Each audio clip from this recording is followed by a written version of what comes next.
15 years, blowing the doors off the competition. Podcasting to planet Earth. PNRNetworks.com. This podcast is a member of the Blueberry Network. Blueberry. No E's. That's Blueberry, BLUBRRY.com. Blueberry.com. This podcast is a proud member of the Lamb Podcasting Network. Find the network at largeassmovieblogs.com.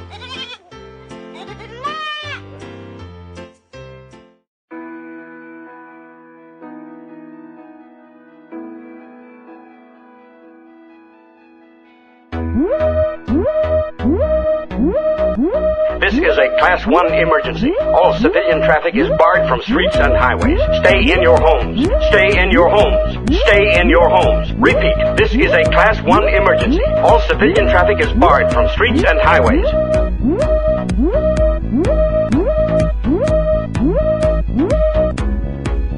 Do not panic. Do not panic. We've got the quirky films for your quarantine blues. Subject Cinema presents Captive Audience Theater with T.C. Kirkham and Kim Brown.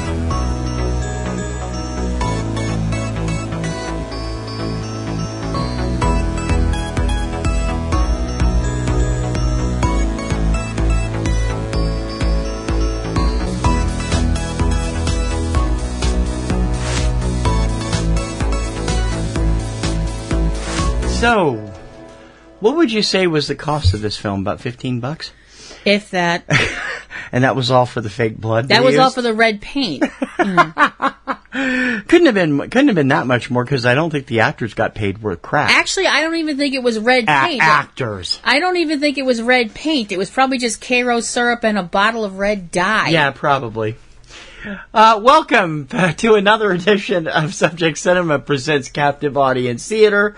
I'm T.C. Kirkham. I'm Kim Brown. And we are talking here, we're going to delve for the first time so far into really, what are these called? Splatter movies?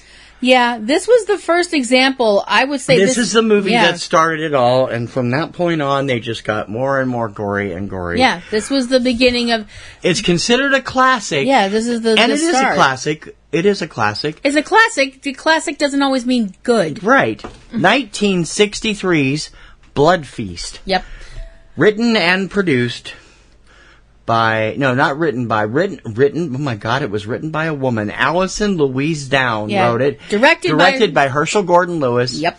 And it cost them $24,500 to make this movie. Doesn't seem like there was that much budget. And made $4 million. Yeah. And started a whole new genre. Wow. Not entirely sure it was for the good of mankind, but whatever. I know it wasn't for the good of mankind. Now, wait. Blood Feast tells the story of what is going on in Miami, Florida. We should have known. Once again, Florida. Sorry, Florida. This is happening back in the 60s when Miami is in the grip of a murderous maniac that is running around slicing and dicing up nubile young women. The thing is, this sicko is not only slicing and dicing and killing these pretty young things, he's also taking parts of them with him. Not all of them, just bits. Like, one girl winds up, she winds up having her leg chopped off in her bathtub after getting stabbed in the eye. Another girl, while she's making out on the beach, gets attacked. Her boyfriend gets knocked out, the top of her head gets lopped off, and the killer scoops out her brain. We see all kinds of murder and mayhem going on throughout all of this entire film. The police are baffled. Who's causing all this? Well, actually, unlike episodes of Murder, She Wrote, we, the audience, actually know who the hell's causing all this. And that would be Fuad Ramses. Mr. Ramses runs a catering store. He's a caterer, and he deals in, exotic Egyptian delicacies and things like that. And he's also stark raving batshit crazy. Language? Can you describe any other way to describe what this sick mofo does in this movie? No. Then shut it. So his little sideline, besides, selling actual food to people, is that he's going out and hacking up these girls because he is preparing a blood feast. Doesn't that sound appealing? The blood feast is in honor of an Egyptian goddess called Ishtar.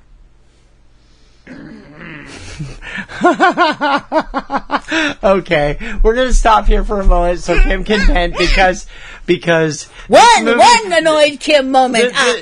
This movie made her bubble and steam for at least a half hour before she exploded into this huge torrent of anger. Yeah. Because number one, Ishtar is not Egyptian. No. And number two, it's the worst use of the name Ishtar since the movie of the same name with Hoffman and Beatty. We're going to do the podcast equivalent of a record scratch right now before I lose my mind. Okay.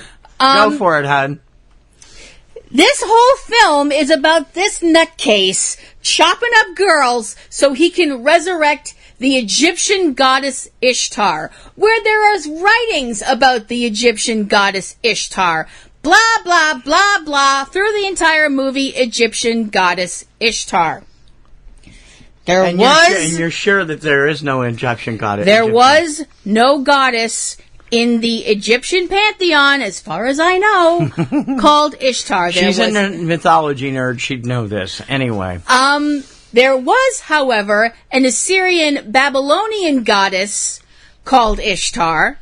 She was the goddess of fertility, love, storms, and war. Well, isn't Assyrian... it's not Egyptian. It's not quite Egyptian, but it's close. It's just across the peninsula. Why don't you tell somebody from Texas that they're sort of from Oklahoma and see what happens? Hey, I'm just playing devil's advocate. Or tell somebody from Sicily they're Italian and see what they do to you. Hey, I'm sorry. This is what happens when you poke the mythology nerd. Yeah. Poke. I sat through this movie when we were watching this film. You wouldn't believe the head of steam she kept building up on this. It started with a twitch and it just kept going until about halfway through the movie when I paused it and just screamed, I can't take it anymore! And just... It was a really similar reaction about a different thing that she had when we went to see Sita Sings the Blues. No. It was the same kind of slow building reaction, not the same kind of result, but it's the same kind of where she's just, and it was going on through the whole movie until she finally can't handle it anymore, and this is what happened with this movie. Yeah, but with Sita Sings the Blues, that was actually accurate to the story of the Ramayana. It was, yes. It was just the treatment of women in that was really pissing me off. I know, but I'm saying the build-up was the same. Yeah. But that was at least in public, and I couldn't explode. This was Blood Feast was at home. You did explode right after we got out of the theater. Yeah, well, Blood Feast was at home, and I just friggin' lost it. So anyway, so the police, as I mentioned, because they're not the brightest bulbs on the tree in this film, are absolutely stymied as to who is doing this and why. Eventually, they do tweak onto it, but it takes them a long time. Yeah, and only after the cop starts dating one of the teenage witnesses to somebody else's murder or something. Yeah. Because because he's old enough to be your at least very older brother. Not only that, it's also the simple fact that isn't that like against the rules or some junk? But anyway, the person that we're talking about here is the daughter of a local wealthy woman, Dorothy Fremont, who has hired Mr. Ramses. He wants her to Miss Fremont, who, if times were right, would have been played by the lady that was in the Marx Brothers films back in the day, Captain Spaulding. Her. Margaret. What's her name? Yeah. Mrs. Fremont wants Mr. Ramses to cater a party for her daughter, Suzette. And guess who's next on Mr. Ramsey's menu of people he wants to chop up? Is he planning crepes? No. This movie is crepes, though. I don't think you're pronouncing that properly. You're right. You are so incredibly correct, Camel Breath. Oh, man. So this film is basically a race against time as the cops try and figure out what the hell's going on and how the hell to stop it. And we as the audience have to sit back in helpless horror, ? As we watch Mr. Ramses go about killing all these women, having a whole scene where we talk about the actual origins of the blood feast and see various and sundry pieces of other animals that do not come from human beings being lifted out of human beings, doubling as organs and such, as he prepares to hack up virginal Suzette for the big bloody denouement at the end. Will the cops make it in time? If you're willing to go through the 67 minutes of this slog, go for it. With William Kerwin as Detective Pete Thornton, Kerwin would later be the announcer for most of the Gordon Lewis, Hershell Gordon Lewis library. Mal Arnold as Fuad Ramses. Connie Mason as Suzette Fremont. Connie was, at the time, a recent Playboy Playmate.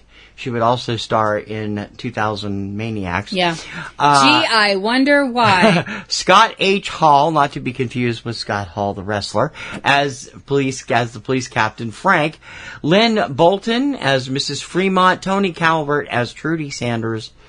Ashlyn Martin, Sandra Sinclair, Astrid Olsen, and Hershell Gordon Lewis himself as the uncredited radio announcer. Mm-hmm. Oh, Lord. We made the mistake of watching this when we were having dinner. Yeah.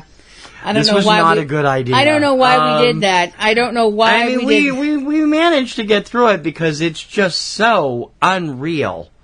The blood is just so fake, and you can tell it from the beginning. Well, really lurid blood I've never really had an issue with simply because I am a Hammer fan. I was going to say, Hammers looks real, though. Well, it's a little bit too. It is, but the way it is used, it looks real. They make it look like real blood spatter or a real blood stain. It's not buckets of blood poured on the set. Margaret Dumont was the lady's name that we were thinking of before. Okay. Besides the fact that, like I mentioned, being a mythology nerd occasionally has its drawbacks when you have a complete flip out in the middle of a movie. Oh gosh. This, as we mentioned, this is the beginning of the splatter genre. Now, I don't really have a problem with splatter movies, other than the fact that they're not really my bag. If they're your bag, that's great. Do I think that they've contributed to the downfall of Western civilization, like certain people would have you think? All those hand-wringing, think of the children types that know better than the rest of us? No, I actually don't. They're harmless. I mean, they're gory. They're dumb. They're poorly written, poorly acted, but... Well, not all of them are poorly written and poorly acted. Well, okay. This one is poorly acted. Well, but William Kerwin is the only one here that actually can act, and he shows that in other films he does for Lewis, too. And other films he did over the years without Lewis. Yeah. But, I mean, really, this movie is... Believe me, nobody was making this movie thinking that they were making something. It's ironic because nobody was making this movie thinking they were making something that was going to change the history of film. And it actually kind of did. Because these are the kind of films caught on with the people who were going to see them at the drive-ins. Which is the only place that you could see them, pretty which is much. really the only place you're going to show stuff like this. And the only then, reason... as a result, the 60s was flooded with low-budget horror films, and that would continue into the 70s, and even into the 80s. There's some great set of DVDs out there from Montreal Film Studio that show all these. There's 15 volumes of classic movie trailers, and some of these exploitation trailers are just out there. Yeah. And they are all children of Blood Feast in their own way, shape, or form. I mean, everybody who looks at Friday the 13th and Halloween and all those movies and thinks that this is some new idea, no, not really. I mean, if you go back and look at something like Blood Feast, if you look at a film, this is going to sound exceedingly strange, but if you go back and look at a film like Halloween, which is a great horror movie with zero gore. That's what I was going to say. Yeah. If you go back and look at the amount of blood that you see in Halloween, there is a lot of violence in Halloween, but as for actual red stuff, there's not a lot of it. No. So, it is what... There wasn't much of it in the new one either. But when you think about the fact that people lost their friggin' minds when the original Halloween came out, and you had all the hand-wringing Chicken Littles out there being all, oh, think of the children, oh my gosh, and that was what they wanted to point at when kids misbehaved because of their lazy, sucky parenting. Yeah. That kind of thing. Bad horror movies, video games, heavy metal music. Believe me. Dungeons and Dragons. Yeah. Those of us who have had to sit through listening, those of us who have had to listen to why D&D, comic books, pro wrestling, heavy metal, horror movies, disco for some of us, glam metal, hard rock, all of that stuff is the reason you're the way you are, which means that you're not the exact study after study completely debunking. You're not the little sheeple that your parents wanted you to be, so that makes you bad somehow. Yeah. Okay. It's please. There are those of us who remember living through the satanic panic of the 80s. Yeah. So don't come to me. I had a friend who was big into the whole backward masking thing. Yeah, I'm like, no, don't go there. Don't come to me with this crap. Yeah. But anybody who thinks it started in the 80s, no, it did not. The thing is, this film, for all the fact that it is kind of frustrating as an audience member that you sit there and you know from the start who the killer is. And you know what an idiot he is? And you know that he's not actually really very good at it. No, it's what I mean. It's like, crying out loud, dude, take some pride in your work, man. It's like he just leaves the body. He chops up some chick and just leaves her body out there, just like, boom, there it is.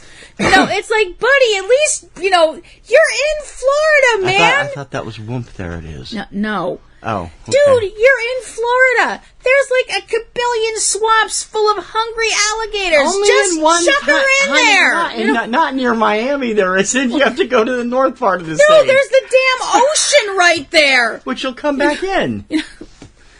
Not that easy. It's not sharks, hello. In that hot water, I doubt it. Not that much. But throw the body in the water. There goes a whole bunch of evidence, DNA evidence, stuff like that. Because you think this guy wore gloves? Hell no. You think, and in one case, he leaves the guy alive. He leaves when he kills the girl on the beach. Yeah. And I'm like, what? I mean, apparently you're really bad at this, so, I mean, not that I'm advocating anybody go out there and kill anybody. Killing is bad. I mean, but it's interestingly, like, wow. It actually has a 42% on Rotten Tomatoes, which is a pretty high number for a movie of this low caliber. Well, it is seminal. I mean, it is, but that doesn't make it good. No, it doesn't make it good. Variety's review, when it first came out, hold on to your hats, folks. said they declared it to be a totally inept shocker, incredibly crude and unprofessional from start to finish, and an insult even to the most puerile and salacious of audiences. Because somebody went to college and had been waiting for years to use the word puerile in a review. Somebody called Tube wrote the play. I mean, it's on. We're running. We're doing this for captive audience cinema because for theater, I should say. Because is it a great film? No. I mean, we've both seen better horror movies. I've seen better gory horror movies than this. And Blood Feast is considered the first part of a 3-part trilogy, which also includes the aforementioned 2000 Maniacs, and one of the films we haven't seen, which I still would like to see at some point, Color Me Blood Red. Yeah, which I actually think has one of the more interesting plots I've ever heard of for a horror film. Yeah. And the announcer on the trailer, well-known trailer for Color Me Blood Red, and the guy doing the pronunciation, that's William Kerwin, the star of this movie. So, yeah. 2000 Maniacs, you might have a bit more of a problem with at this point. There was a remake. There was a remake of this film. Yeah. In 2017. No, it's a remake. Oh, it is a remake? A remake, oh, okay. Directed by Marcel Wall, starring Robert Rusler, best known for 80s teen comedies, as Fuad Ramsey, given limited theatrical release in June of 2017. Yep. And there was a later sequel called Blood Feast 2, All You Can Eat, in 2002. And the beat goes on. So, I hope not. So, what's the category this falls into? The category this falls into, you actually can't say jumping on the bandwagon for this. No, because it started it. This is the bandwagon. This is the start of it. This is where it all got started. And in all fairness, as a historian, if you enjoy history in films, this movie needs to be seen. It is the first film of its type. Yeah. The splatter movie did not exist in Hollywood before this came along. No. And it isn't, I mean, if you have weak stomach, I would stay away. If you have a really weak stomach. I don't like gore and horror, and I didn't really have other than the fact that we were eating. I had no problem with this film. Well, the one part in the flashback where there was allegedly removing the woman's heart, and I'm like, that's not a heart. That's too small to be a human heart. I'm like, if that's her heart, you did her a favor by killing her because she was going to drop dead in a week anyway. But no, don't do that. Leave it alone. Actually, I think maybe I would just put this on, like, probably, directing disaster, maybe. You know, I mean, Hershell Gordon Lewis, was the godfather of gore for a reason. But he was definitely one of those directors. The second you heard his name, as you knew what kind of movie you knew what you were Unless getting. It's Monster Go-Go, which is straight science fiction. Yeah, so. You knew what you were getting with Herschel's stuff. You were either going to get blood or boobs or both. Or both. Usually both. Usually both. Or as much boobs as you could show in the 60s. I mean, that wasn't like, it was... You could still see them, but they still had clothes on. Not a lot of clothes, but they still had them. But, and Herschel wasn't anywhere near the low depths of exploitation. That belongs to Doris Wishman. No. I'm sorry. You definitely don't get the feeling that he hated his audiences. Yeah. He definitely got the feeling that when I saw interviews, we saw lots of interviews with Herschel, and he seemed like he was If you guys saw the Real Wild Cinema stuff that we mentioned a few weeks ago, he did several episodes he was a very nice man. Entertaining and individual before he passed on. He knew he wasn't out there making, I'm trying to think. Like, he knew exactly what he was making. He wasn't making Battleship Potemkin. He wasn't trying. Right. He was making movies that he knew were going to make money, and they did. Yeah. So it might be a disaster, and some people might turn their nose up, but anybody who's a horror fan and hears the name Herschell Gordon Lewis goes, oh boy, because they know what they're going to be in for. Yep. And if you're stuck at home, like a lot of people are, and you're thinking, well, I've seen absolutely everything, and you haven't seen this, as we always say here on Captive Audience Theater, if we have to suffer, you have to suffer. You can search Blood Feast on any online site. You will find it somewhere. Definitely. It's on several different websites. Yep. Do you feel completely purged of your Ishtar issues now? I feel better now. I feel better. I do. Do you feel pretty? Well, I feel fabulous. Oh, good. There we go. Honey, I'm always fabulous. Oh, yes, you are. So that's going to do it for another week here on Captive Audience Theater with this episode. We hope you enjoyed it. We'd love to hear from you. And if you would like to follow us on all of the other things that we do here on our little island of misfit toys, you are more than welcome to do so. We have a lot of other shows out there, and we have a pretty big presence on the interwebs. I am on Twitter at PlatinumRoseL at twitter.com. You can find me at eCinema1 on Twitter. You can find us as Popcorn and Roses still on Facebook because they wouldn't let us change it, and PNRNetworks on Instagram. And we hope that you'll check those out. Subscribe, like, share, tell people we're here. Please do. And let them know Yeah. that we're out here having fun with bad movies all during the coronavirus crisis and probably through the end of the summer. We're probably going to try and reinstitute Subject Cinema around Labor Day, but we're going to continue to tackle all these bad movies as the summer goes on. And we also want to say a couple of other things before we talk about the other shows that we've got. Just to say things to you guys out there, because we know it's a crazy bananas time right now with all the things going on in the world. But we just want to let you know that we are thinking about you, and we're hoping that you and your families are keeping safe. Make sure you're doing the whole social distancing. Make sure that you're wearing a mask when you're outside. And definitely if you're using, like Grubhub, or you're using your local supermarkets, having them deliver groceries to your house and stuff like that, please make sure that you tip the people that are doing that service for you, because they're really doing you a big service there. So definitely tip them good. Ever since we started this, we've been using mostly delivery services, a lot of Instacart for our groceries, even though we live 2 blocks, literally, from Market Basket on one side and BJ's Warehouse on the other, and we have them delivered because we both have pre-existing conditions and don't want to risk it going out that much. But it's definitely worth it, and these people have been working hard to help us stay going. And giving them tips. Make sure, we make sure we tip well, and we want you to make sure you tip well too. And also, call your grandma. Don't forget to check out all of our other shows and our websites. We've run them down before. You know what they are. We'll run them down again next time. And we got all kinds of stuff going on. Yep. On other sites during the summer, we just are in the process of switching over our Planet Bibliomusica blog to being part of the Kirkham Report. That's going to happen so we can actually do more on it, and all kinds of interesting stuff going on. So be sure to check out PNRNetworks.com and all the sites therein, and stay tuned in to us as well as we think of you. Don't forget, the time is getting better. Things will get better eventually. It may take a while.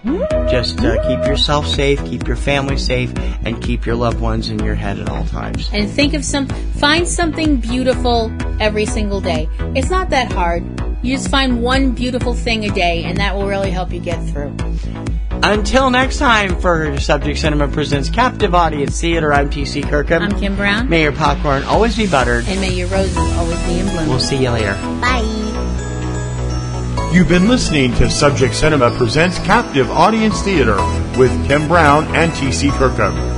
Produced by PNR Networks, Boston, Massachusetts.